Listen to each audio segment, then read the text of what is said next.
मुंबईतल्या मेट्रो 3 मार्गिकेवरच्या सिद्धिविनायक मंदिर स्थानकानं प्रभादेवीच्या नरदुल्ला टँक मैदानाचा मोठा परिसर आधीच व्यापलाय।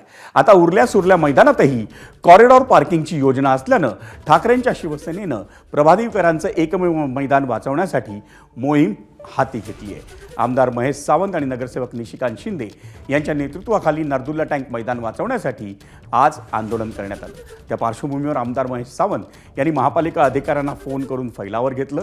स्थानिक लोकप्रतिनिधींना विश्वासात घेतल्याशिवाय या मैदानाच्या परिसरात काहीही करू देणार नाही असं आमदार सावंत यांनी स्पष्ट केलं।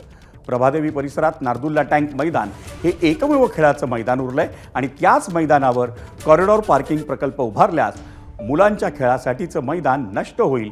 या परिसरातल्या नागरिकांना व्यायाम, मॉर्निंग वॉक आणि सामाजिक उपक्रमांसाठी उपलब्ध असलेली एकमेव जागाही गमवावी लागेल अशी भीती ठाकरेंच्या शिवसेनेकडून व्यक्त करण्यात आली। मैदानाचे आरक्षण सुद्धा यांचं सरकार बदलायला चाललंय।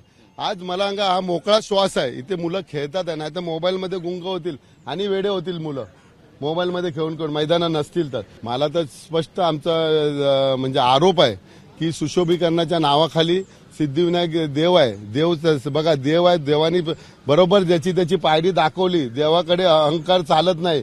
बस ठेवा, सगळं ठेवा, गव्हर्नमेंटच्या जेवढ्या सोयीसुविधा आहे त्याचं आम्ही स्वागत करतो, पण तो एखाद्याच्या पोटावरती पाय मारू नका।